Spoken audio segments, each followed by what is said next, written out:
Eric the Turf Teacher Jones. Oh, yeah! Teaching you life lessons, business strategies, and leadership. Let's grow together. All right, guys. Thank you for joining us. I think this is it's our third Thursday. So we're getting through. Got 3 more for those of you that started off, because one of the classes is worth 2 hours. So let's go ahead and get started with proposals and contracts. And I'm already seeing it. Like this spring, I'm burnt out doing estimates and proposals, and I have decided, and I want y'all's opinion on this, that I'm gonna start charging for estimates, because I'm getting tired of spending all this time with clients, and then they change their minds. You go back, you sit with them for, a couple hours at a time. You come back, and then you may get, a $1,500 mulch job and some flowers. And I'm just getting tired of that. What are y'all's thoughts on that? Or how many of y'all charge for your estimates? I know it's a little different in the commercial world. You're not going to do that in the commercial world, but estimating a commercial job is a whole lot faster than spending time with these homeowners. Eric, this is Patrick. In my last position, which was as a tree care company, that's how we would manage our backlog. When our backlog got more than 12 weeks, we'd start charging for appointments. Gotcha. And it was a way to kind of start really, getting an idea who was serious and who wasn't. Exactly. Exactly. And I don't mind crediting them back, or deducting it from the price of the job. But like you said, it gets rid of those window shoppers. We don't charge estimates on ours. What I do is we set a minimum standard on our first phone conversation. Yeah. So we'll set, like, our company has like a $2,500 project minimum. So like we tell them that they have to be like verbally like, yeah, we're willing to spend more than that on our project. And that weeds out a lot of problems for us. Yeah. And we do the same thing with what Mr. Grant does. That works well for us, but we don't do a lot with the residential. So we just straight up tell those folks that we're going to charge for charge them for an estimate. That weeds out pretty much anybody that's not interested. So you do that for the residential, but not the commercial. Not the commercial. We just qualify on the phone and kind of give them a range, and because we don't target much of the residential. So it's a pain, man. Like, and you, it's just like this one lady, she called me back finally. I thought I'd finally shook her off, and I threw a high number out there because I did not want to do the project. And all of a sudden, she calls back and she's like, it's a little more than we want to spend, but can you come back and sit down with us and go over what we do want to do? And I'm like, no, I'm done with you. But, we'll end up finally doing something for her. But it's like I've wasted so much time and been there measuring, got aerial footage for it, drew a plan, everything. And it's like, I'm just burnt out with it. And so we're going to talk about proposals and contracts. And finally did the right thing and hired the attorney to write up our contracts for us. Like, it's a standard contract. And then we have all these addendums for, if it's a design project, if it's a landscape install, if it's a Christmas job that we're doing, or if it's just straight, hardscaping, we've got the contracts that we can actually give to them. So finally bit the bullet, and it's been awesome since we've done that. Purpose. So we're going to discuss, what it is to have that face-to-face meeting. And like you said, Josh, you guys are pre-qualifying them on the phone, and you can get a lot of information from your clients on the phone right off the bat. You'll kind of know what it is that they're wanting to do. I do like sending out a survey, an emailed survey that they can print and fill it out and get back to us, or, have a link on the website where we can find out what it is that they want. So I've always said that being a landscape contractor, we're people's problem solvers. You know they need something done with their backyard or their front yard or whatever, but they may not know exactly what it is that they want. So we can help them with that. And these surveys up front definitely help that. They may not realize that they want landscape lighting. They may not realize that they want an irrigation system until they see that we offer that service.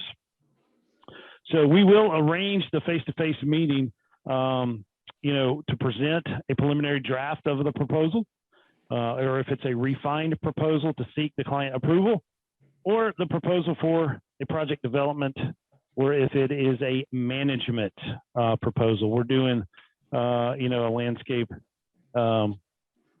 landscape maintenance proposal. I'm not sure who just texted me. They're saying, "Can I see you?" That's me, Eric. Brian. I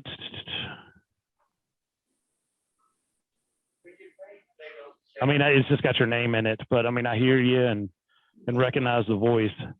So I don't know if you've got your camera off or what, but I don't know what I did. It was fine last time. I just didn't want to interrupt the class. oh no, you're fine, bud.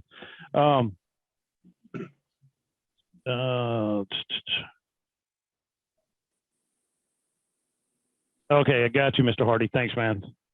Popped up in this chat. Let's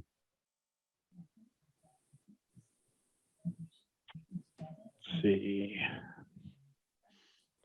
But the client can also gain client agreement to begin the project and close the sale. And so basically, and I don't know why I did it with this particular client, because she called like early on in the season, like it was either late January, 1st of February, and, went over, met with her husband, went over there 2 more times, taking measurements, taking the subs over there, and, come up with our price and realized I probably didn't want to work for them. So we threw a high number out there, and now they called back today and still want to meet. But if the client does call, you pre-qualify them. We send out that survey asking them everything that they want doing.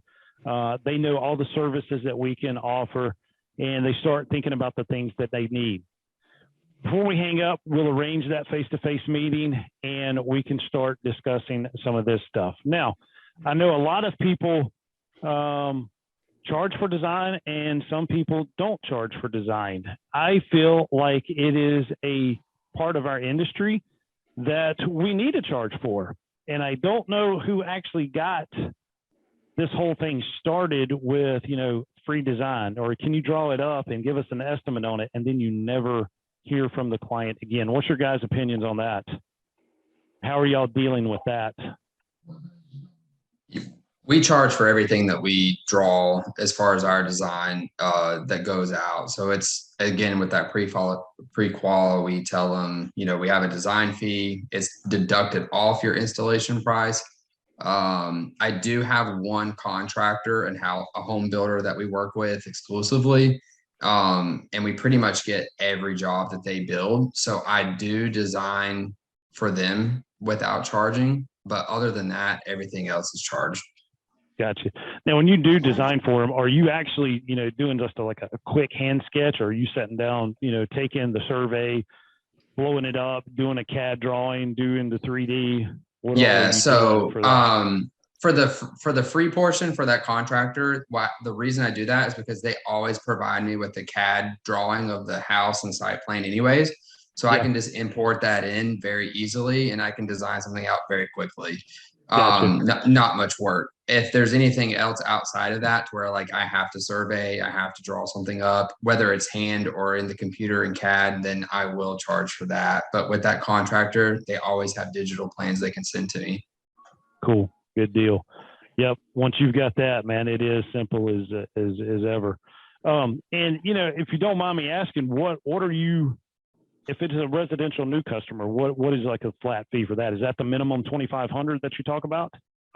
No. So the 2,500 is for any kind of installation project. I charge a minimum $300 for any design period. So if it's just a residential and I'm doing a front foundation drawing, I can measure it in 30 minutes. I can get back. I do all my hand sketching on my iPad to scale.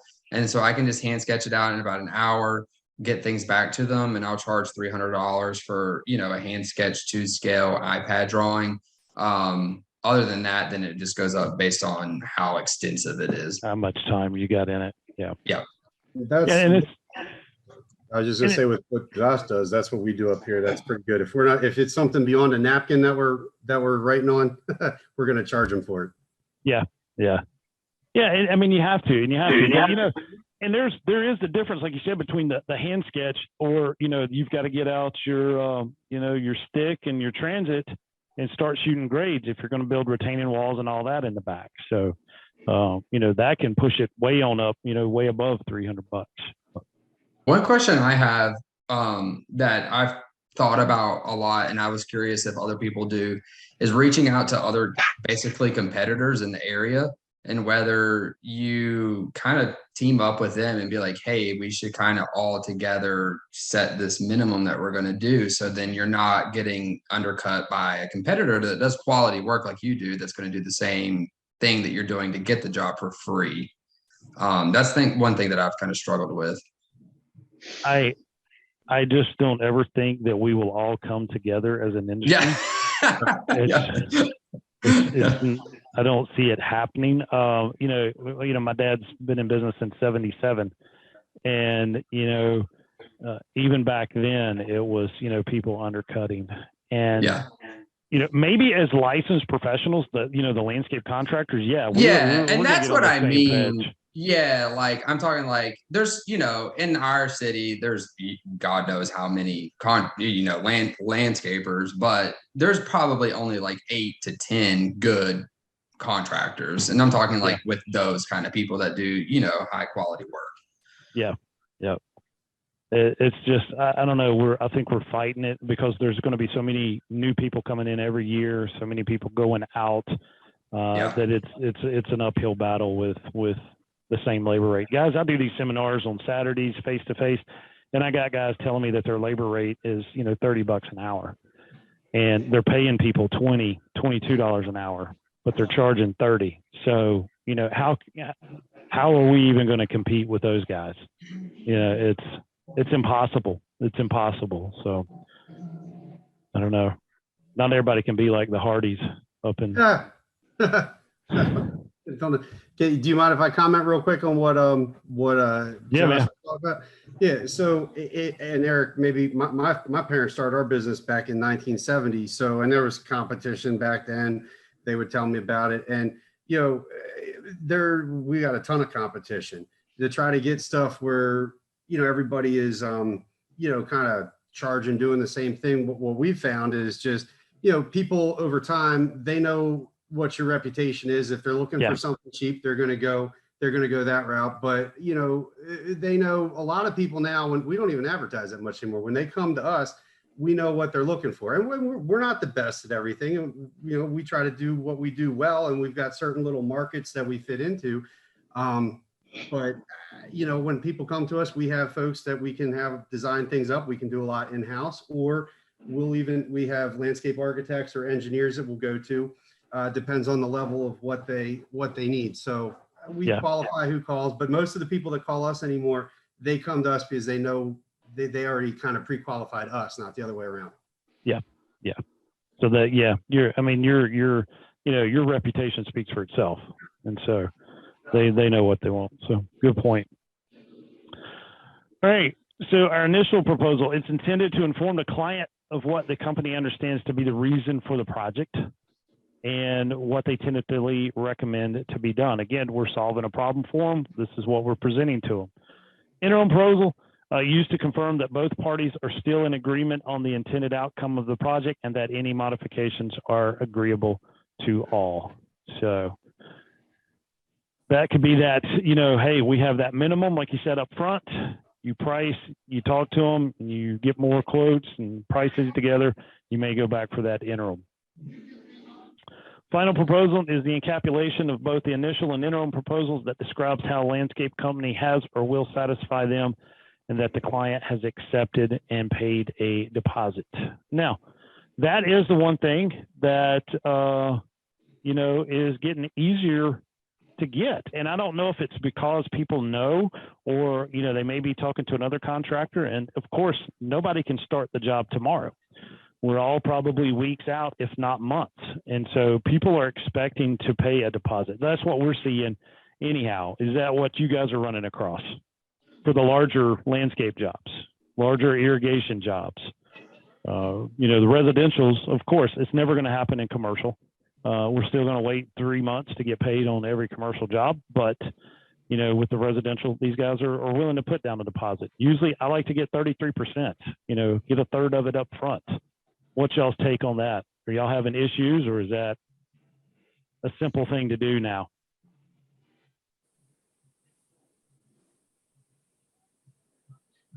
Everybody. We do quiet. we do 25, and we don't have any problem collecting that.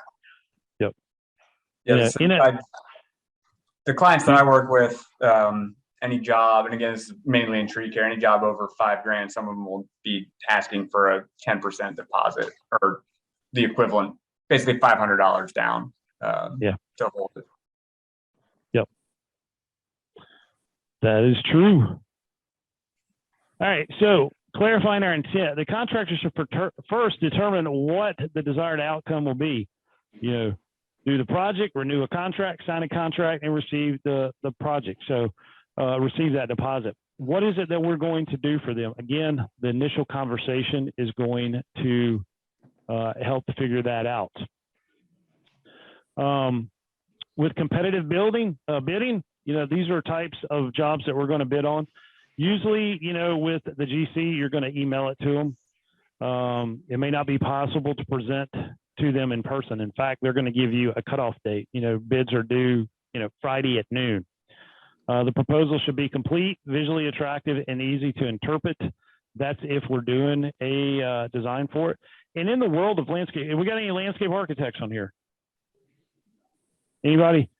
With the landscape architecture world, a lot of the design firms actually have to do presentation drawings submitted with their proposal. That way, if they get the job, they proceed to the construction documents. So there is a lot of work up front in the design world where they may even be doing 3D renderings. They may be doing models that they're building, and they're actually submitting it to the owners. So they may solicit 3 bids from 3 different landscape architecture firms, and they've got to put together some type of design, preliminary design, and sell that design to the client. And if the client's like, I like yours better, Mr. Grant, we're going to hire you, then you'll do the proposal. You'll finish it out. With a person-to-person presentation, you have a greater chance of acceptance. And one thing that I've learned, that if I'm on the job and if I'm on the job site, and if it is something that I can do sitting in the truck, I'm going to go ahead and do it. A 3D digital image, you know, with Pro Landscape, real quick and simple. Put it on the computer, go back inside. You know, you got QuickBooks online, accessing it there from the computer. Everything can go back into, you know, to the kitchen table and sit down with them. You're more apt to close the job and get the sale if you do it right then and there. You don't give them a chance to think about it, you know, when you leave. But with your presentations, you know, clearly state your objective, inspire confidence in them. Like James said before, they've already checked you out. You know, they know they want you to be their installer. So you just want to reinsure that confidence. Your style and scale should match the audience. You know, basically pulling into the neighborhood, and, you know, if you've done the preliminary survey, you already kind of know based on zip code and address, you know, what the scale of the project should be. Make sure you're professional in your appearance. Make sure that, you know, you don't have grass stains on your pants when you go into someone's house. They're not going to be appreciative of that. Accomplish your objectives, and then make sure you present in a timely manner. And again, do it there if you can. I got a good friend who lives in Greensboro, and he's, you know, high end. They do maintenance too, but he does a lot of big outdoor kitchens and hardscapes around pools for a pool company. And he'll spend sometimes, you know, 3-4 hours with the customer each time he meets with them. So he'll go meet with the client, he'll measure, he'll have his landscape architect meet him on site. They'll shoot elevations, they'll do everything that they need to do. And then they'll give the proposal, they'll go ahead and pay for the design up front. They're getting, I think, a minimum of $150 an hour, and they bid about 10 hours per job drawing it up. And so when they do that, they'll get paid. He'll spend the time there. They will credit the money back, you know, but it's always hidden into the cost. But it looks like they're giving the client the discount. But he said, Eric, I usually see 2, maybe 3 customers a day, because he said I'm spending anywhere from 3 to 4 hours per customer. And he says, because if I can sell them right there, you know, get that design, we take the measurements, you know, I'll go ahead and price a hardscape job, the pool, whatever we're doing. He said, I can give them a pretty close sum of what it's going to cost, and then we'll refine it a little bit later. But he says, I get them to sign that contract and get that deposit before I leave. And he says, I have to spend the time to do it. But presenting your company's qualifications, you know, they've checked you out again. They know you're reliable. You know, word of mouth goes a long ways. They've probably heard from you, from neighbors down the street. They want to know your capability, your past work history, and your company's statistics. And they want to know that you're a licensed landscape contractor and that you have the insurance needed to do these jobs. Your style should also match the setting. Photo album, you know, portfolio. I love having that in the truck. I know everybody's looked you up on Instagram and Facebook and everything, but there's still nothing like a portfolio in a leather bound book. Or you get a print shop to actually print you up a magazine type looking portfolio that you can actually leave with the client.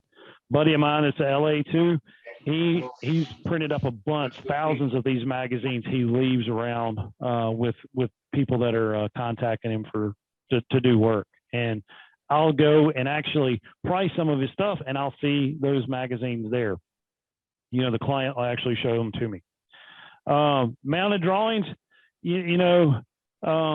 this is like if you're presenting to a board of directors, you're meeting with an organization, maybe a HOA, if you're doing a type of common area landscaping, and they're wanting presentations of the drawings. You may put it on these foam boards and actually meet with the small groups or the committees. And if you're maybe doing it for a commercial real estate broker or a management company, you may do a PowerPoint presentation for them. Remember, you are the project. Dress accordingly. You're the representative of your company, and your appearance, communication style, and behavior are important. Reflect the respect for the client in your dress and your behavior.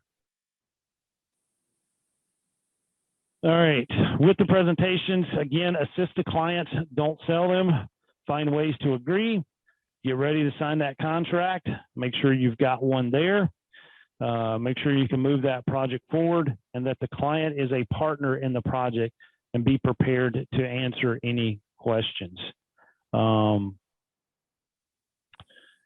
With that, I know how many other designers do we have in here besides Josh?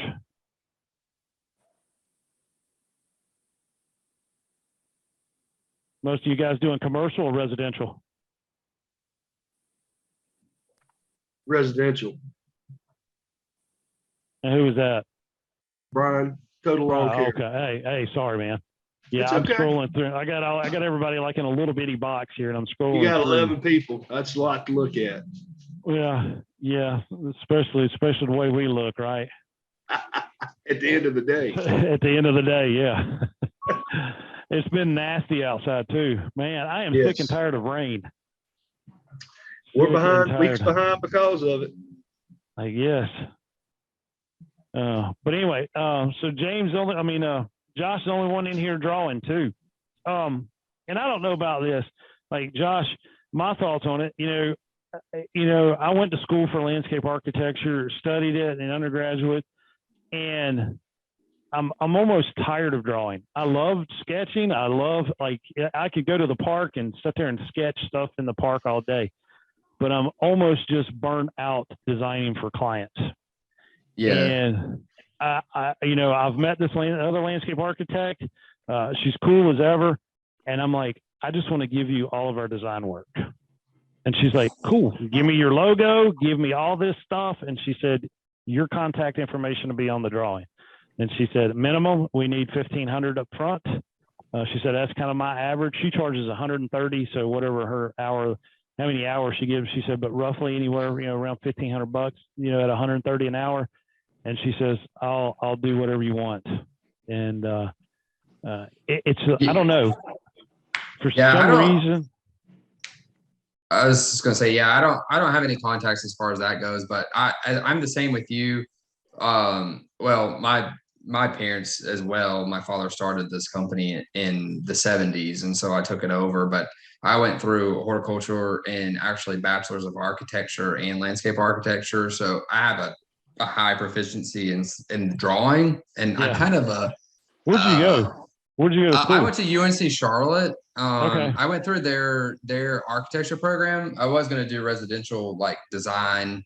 So I kind of have a lot of different things happening, but it might be a downfall, but I'm kind of like really anal and a control freak. So, The perfectionist. Yeah. So it's hard for me to let that portion go, because that's the part that I really love, is like putting pen to paper. And so that part of it's really hard for me to let go. Yeah. Yeah. And I just feel, like I said, I love it, but it's like, I feel like I'm better suited for the company. Yeah. I totally get it. Yeah. If I'm on the job sites, I don't want table time drawing. And and that's where I'm kind of like opposite. Like that was my father. He was on job sites 1,000%. And he kind of got to this point where he couldn't break past a certain dollar figure, like a barrier. And I was like, I'm going to pull off of these job sites. I'm going to step away and I'm going to like just churn out some mega designs and let's see what happens. And we tripled size in about 2.5 years. And I put a lot of responsibility on the foreman and able to pay them more. And it just like exploded from there.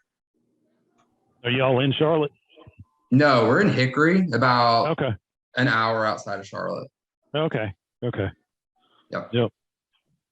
So, my daughter looked at UNC Charlotte Architecture School. And, it's no joke. It's pretty tough. Well, they told like she's big time into swimming, high school swimming. Yeah. And they're like, you can't swim. Not going through design school. She's like, all right, sorry, I'll think of something else to major in. Yep. Oh, the good old days of design school. Yeah. Late night studio sleepovers. Oh yeah. Well, with your presentations, you listen and you learn. There'll be periodic pauses that you will give for them to ask questions and you'll answer. And then be aware of any client reluctance. You'll be able to pick up real quick, body language and, tone of their voice, whether or not they're liking what they're seeing. Closing a proposal, restate the objectives and the agreements of all parties to ensure there is no misunderstanding. And any changes from the original proposal should be in writing and initialed by all involved parties. And then restate the project cost or item cost as adjusted during the presentation. Now, when it comes to these costs right here, and with the way our materials are going up and down, and they're going more up than they are coming down, and seeing this from a residential builder as well, we have our GC license. With those jobs, you can do cost plus. Has anybody ever tried doing these large outdoor kitchens. I mean, some of these outdoor kitchens and outdoor rooms are, 6 figures. Has anybody ever presented to the client that we'll do it cost plus? Here's what we think it's going to be, the total cost of the project, including our fee, but we're going to present to you every receipt, every invoice, and our percentage is X amount over invoice cost. Has anybody ever done that? Brian, I am putting you to sleep, man. I'm sneezing. I think I got a Oh. springtime cold. Not good. No, Has you're anybody ever? interesting. I like listening to you. We appreciate that. But has anybody ever tried, presenting to the client, hey, we'll do it cost plus? We haven't. Yeah, we usually do, or we would do like after above and beyond the base contract for a project, because everybody makes all kinds of modifications. It doesn't matter if it could be commercial, residential. We would handle change orders and things like that, just the way you described it. So we'd have a base contract, and then anything outside of that would be cost plus. Cost plus. But you've never done like the start to finish job cost plus. Not typically, not for an outdoor kitchen. Commercial jobs, yeah, but not so much a residential one like that. But I've seen Gotcha. other people do it. They like it. Yeah. What I usually do, Eric, is put in 10 to 15%, and then I'll say if we can save you 10 or 15% per weather without doing a change order, we'll give that credit back. Yeah. Okay.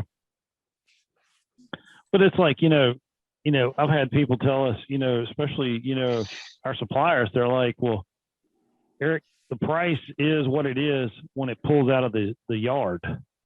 We may have quoted this to you 3 days ago, but if it goes up in 3 or 4 days when we ship it to you, that's your price. So, how do we eat that cost? Why are we supposed to eat it and not pass that on to the customer? That's kind of my standpoint with it. Because I get that, because we just did a pretty big job on the lake where we're putting in boulder steps, like the prefab ones that are like, uniform kind of heights. Typically they're around like 6 to 7 inches. Well, I got a shipment in from Tennessee that every boulder was 4 inches, which was half of the size that I had. So in order to make the height to get out of the area that I had probably an additional 25 steps that I had to order. And, I see where that could be a benefit, because in that circumstance, you're giving them an estimate, but like you're going to have more material in that. So then you have that flexibility to charge more. So I get it in our industry, how that could be helpful. I've just never done it. Yeah. And it's like, and one of my builder friends, he talked to me about this. He said, Eric, people want the firm estimate, but he says, we only do cost plus. And he said, I always throw this up at them. He said, with lumber going up the way it is, and he said, if I was to give you a custom home build price, contract price, and lumber triples, who's supposed to eat it? They're like, you are. So he says, well, what if the lumber, is reduced 25%? Am I supposed to, credit you back? And they said, absolutely. He said, it don't work like that. He said, if you want a contract price, you got a contract price. And if lumber drops, I'm just making more money. But he says, with this cost plus, it's fair for everybody. And he says, once you tell them that, they kind of latch on to the idea of, hey, okay, because, it's an open book policy. It's like, here's all my receipts, here's all my invoices. And even your company, especially on the outdoor kitchen, you may not do every single thing, right? You may do the hardscaping, you may do the landscaping around it, but you're going to have to hire the gas company and the electrician to come and do their stuff.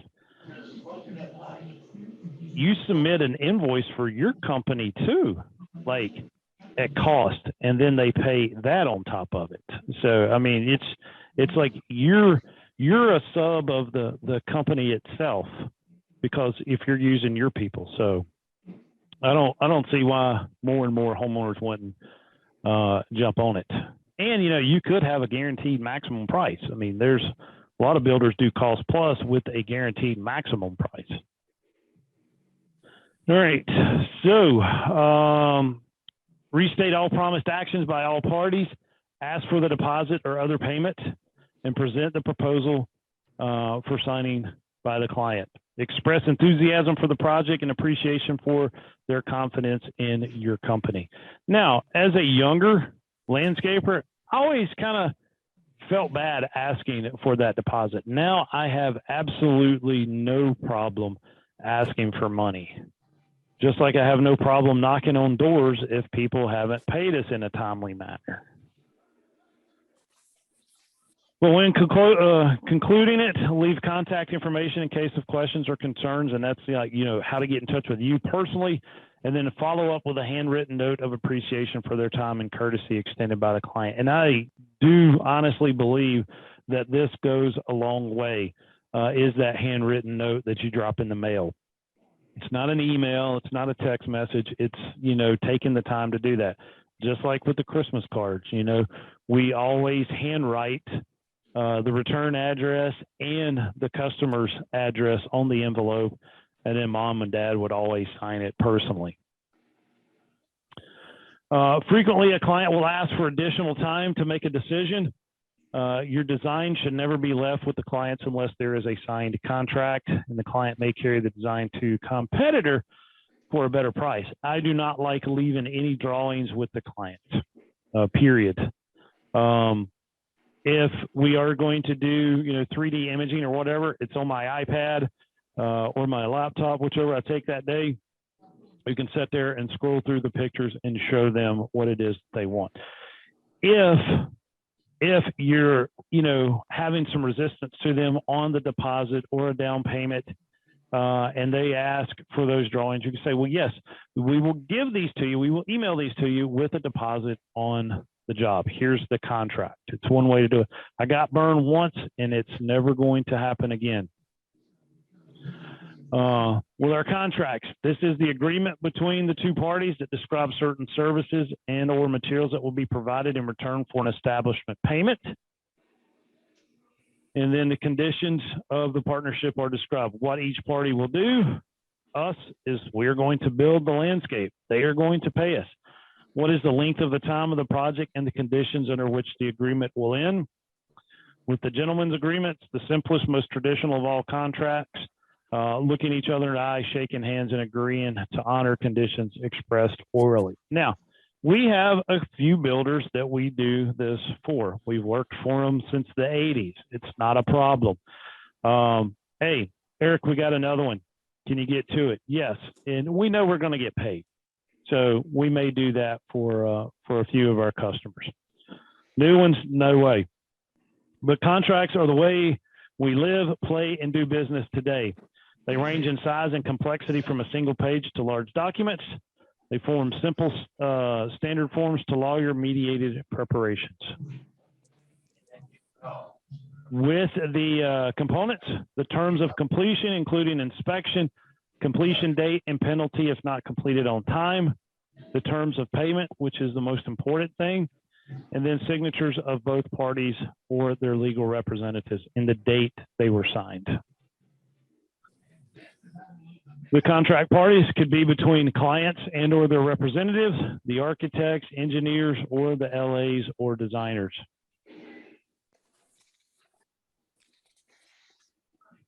It could also include landscape and irrigation firms, specialty construction firms, and then maintenance firms and material suppliers. But typically, if the client hires us and we hire some of the other subs, we do irrigation, but we're not public utility contractors. So we have to hire the PU guys to actually drop our meter in here in Forsyth County.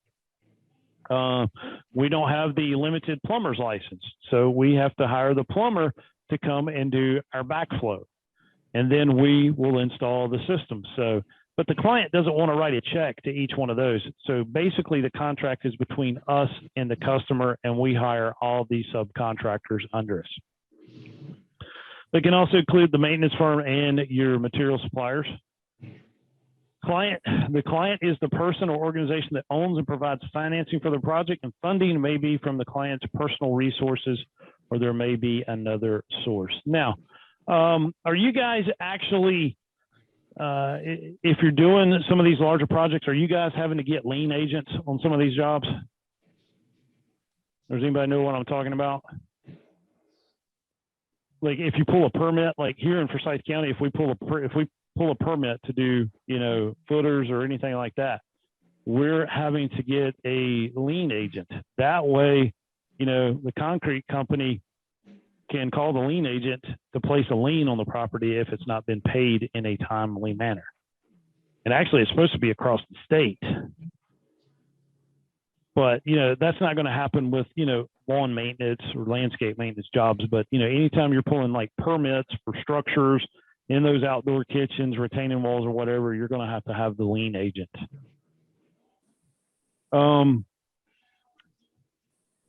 Funding may be from the client's personal checkbooks, or it may be from like the bank or whatever. Your prime contractor is the GC or firm directly responsible to the client for construction of the project. And then the subcontractors are the firms in contract with the prime who are accountable to the GC, or in our case, the landscape contractor. Subcontractors, general and subs enter into an agreement called a subcontract. The subcontractors are made aware of what exactly is expected of them, and the subcontractor may include drawings and written specifications to cover every aspect of their project. With contractor selection, direct solicitation of clients. That means they are, you know, soliciting the bids out.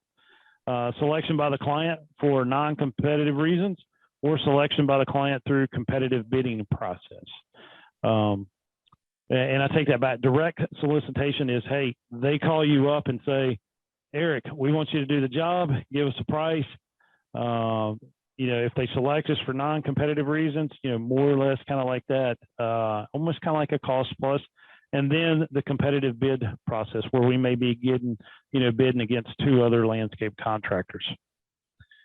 Direct solicitation, you know, they can get you from your social media or any of the platforms that you're advertising with. Blanket mailings, you know, you could target, you know, property owners in specific neighborhoods, or participation in community shows and competitions. Non-competitive contractors selected by the client, or if the reputation of the firm, past project familiarity of the LA, and proximity to the site. They see them trucks in the neighborhood. With non-competitive, contract specifications and price for doing the job will be negotiated between all parties until a satisfactory agreement's reached. Preferred method eliminates the uncertainties. And then competitive, most GCs are awarded on the basis of competitive bidding, which, you know, is, to be honest with you, a little bit scary when you are the low bid, or you get the job because of, you know, being the lower bid. And then, you know, it makes you kind of question yourself sometimes. But that's, you know, if you're getting every job you're bidding like that, then you are way too low. The projects in the public sector are nearly always required by law to allow for competitive bidding. Advantages: clients can compare prices and select the lowest bid. They can find the true market for their project, and then unfairness is minimized when each contractor is permitted to bid. Disadvantages for them is that the project requirements may limit the number of firms to qualify to do the work and submit a bid, reducing the client's options. But clients can be certain that the lowest bidder possesses all the expertise or financial security needed to complete the project. And a lot of this with financial security, they may ask for a qualification, request for qualifications. You know, on the commercial side, there's always the request for bids and the request for qualifications, and they're wanting to make sure that you have the funds to actually build the project. And then contractors not being granted bids have vested time and energy into bidding. So you're not going to get every single one. It's just the time that you must do to get some of this work. So that kind of wraps up the slides. We got a few minutes. You guys have got any questions, comments, or concerns? I got you, Mr. Hutchins. Thank you, sir.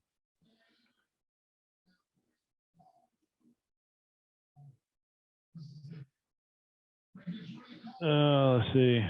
James, I got your landscape contractor.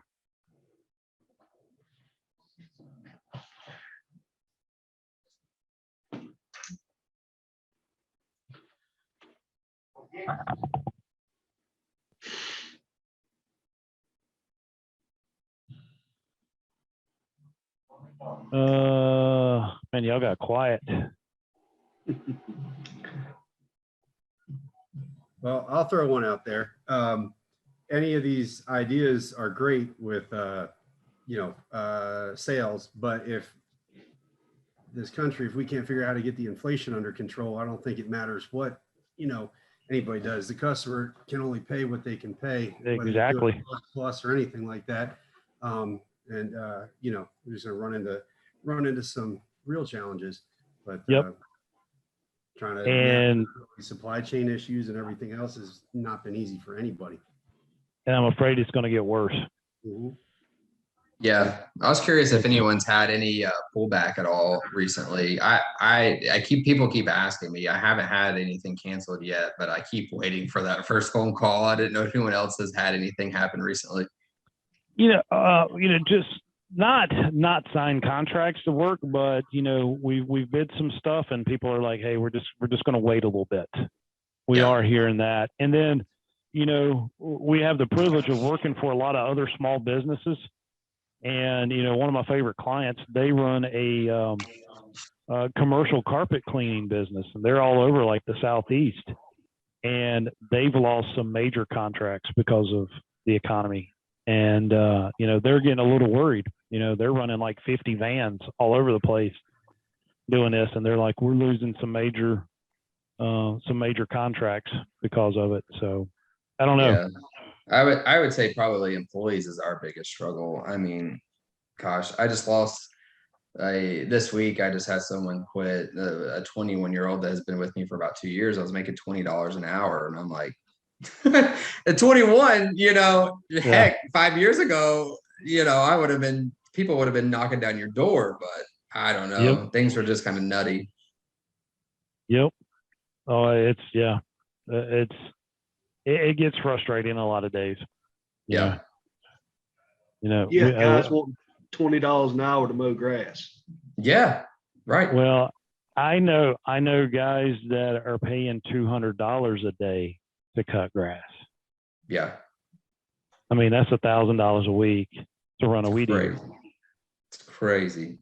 The owners aren't bringing that home. Not paying people that much. It's like contract tree climber prices there. Yeah. The swing around versus, dang, that's crazy. My tree sub pays his lead guy, who's his brother, $700 a day. And all the other guys that are basically grunt guys are $150 a day. Wow. But I mean, it is his brother. So, I mean, I'm sure he climbs and everything. He does, all the tough stuff, but he makes good, but he pays him 4 days a week and he works for free on Friday.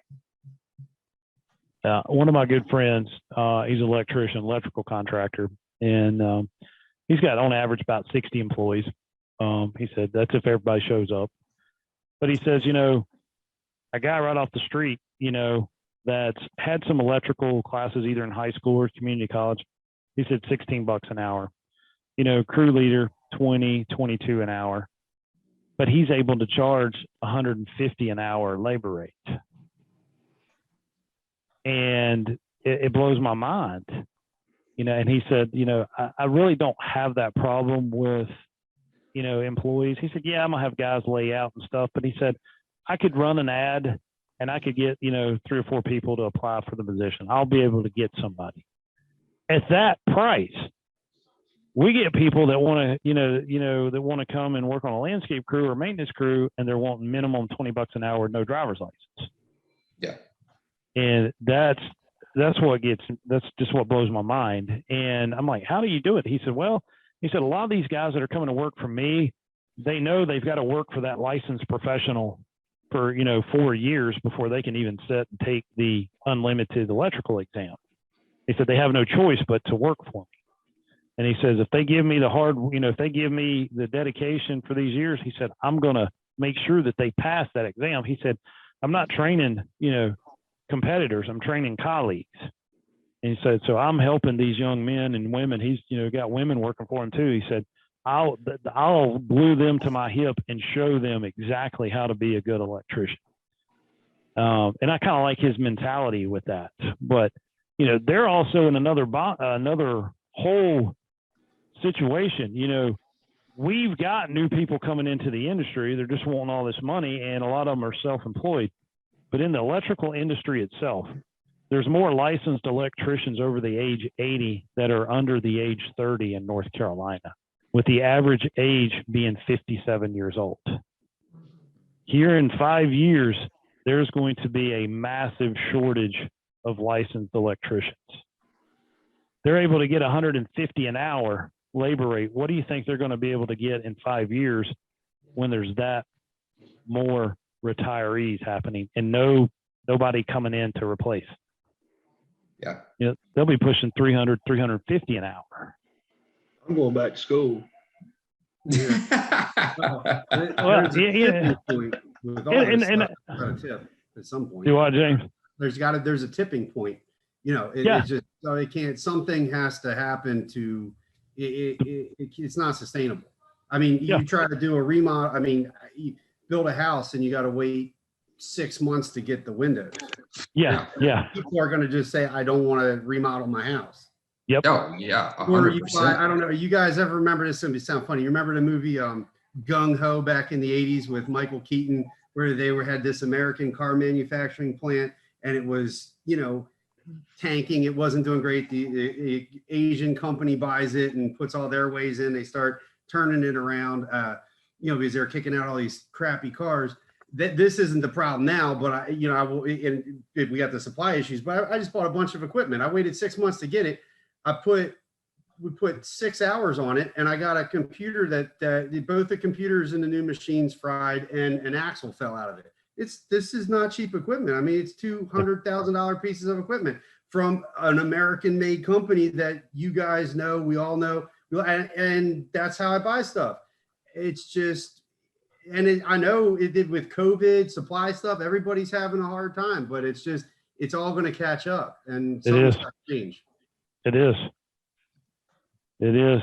and I don't know. It's like, we know it's going to happen. We know it needs to happen, but do we really want to go through that? No. No, Nobody does.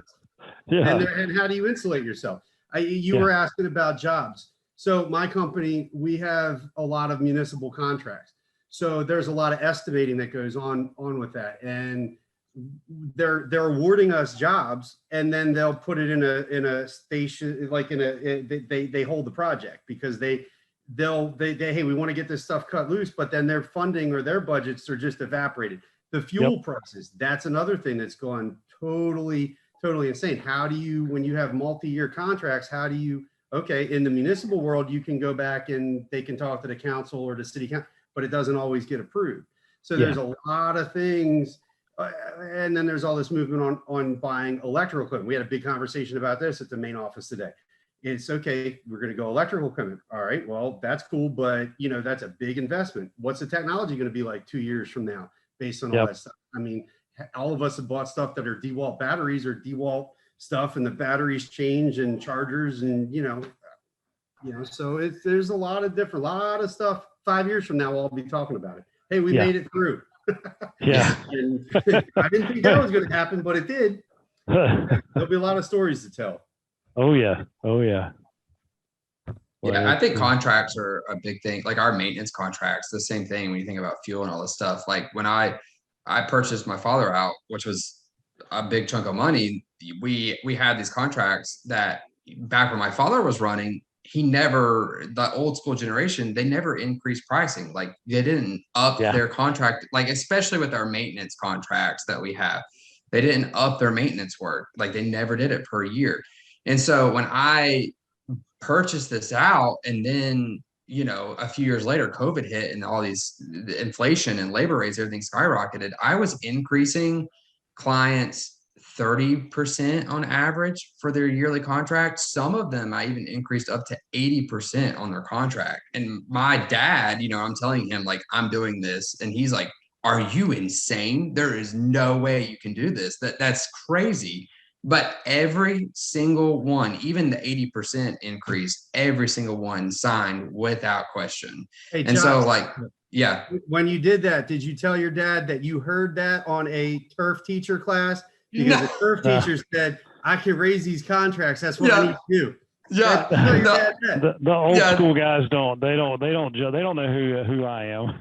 Yeah, no, I didn't tell him, but he was, the most my father had ever raised a contract ever was maybe 4% in a year, maybe. And, I'm telling him I'm raising something 30% and he's just like someone shot him with a gun. Like he can't believe it. And they sign without question. It's just, and there's a lot of smaller companies that I'm friends with here in the area. And I'm telling them like, raise your price. Like you have to do it across the board. Don't question it. Just put your foot down and do it and they'll sign it. Yeah. And you know what? If you lose them, if you lose one or two, big deal. Yeah. You'll pick up somebody else. They're beating down the door every day because nobody's calling them back. Correct. Yeah. I cut a guy loose this week, told him don't ever call me again because he did we had seeded his yard and he sent a complaint to my cousin who does my liquid spraying saying that they had too many weeds in the yard and he wanted him to spray and we couldn't. And so he cut him loose, wanted to get True Green. So I called him or I texted him and I said, don't ever call me back. You're not going to treat my family like that. And so I'm done with you. I'm not going to mow your grass. I ain't going to plant your shrubs and trees. Kiss my bye. It's always fun to fire somebody. That's the best. That's what they deserve. Fire the customer. Yes. Firing a customer. Yep. It's fun sending that certified letter that you're dropping by the PO box. So. Oh man. All right, guys. Any other questions, comments, concerns? It's 8:00. I'm good. Good. Hey, Thank you very much, Eric. Yes, sir. Baseball starts in the next day or two, don't it? Mm-hmm. Y'all keep up with it. Any Tar Heel fans in here? Oh man, that Monday was a heartbreaker. It was, man. That was sad. That was wrong. The referees, they got Bitcoin stock off that game. The true. Thanks, Charles. This is just like a true Tar Heel fan. You're going to blame it on the refs. Well, no, Caleb Love, they should have put him on the bench midway through the second half. He could have built a house with all those bricks. Roy Williams would have pulled it off when they were down by 3 with 5 seconds, or Dean Smith. So, but hey, Hubert Davis, great guy. He is a great guy. So was Coach K.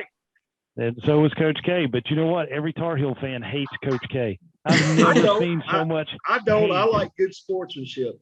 That's more to me. My dad's a Duke fan, and me and him sitting there, and we agree that whoever wins, these are 18 to 21-year-old kids. Whoever wins is fine. Yeah. Just play it right. That's true. But man, just think about Roy. He won national championships with both teams that played Monday night. And he didn't win one with Kansas. Yeah, he did. He never won a national with Kansas. He won 3 national championships at UNC. Promise. He won it with Danny Manning in '88. Maybe. I didn't think he ever did. I thought he won his first one.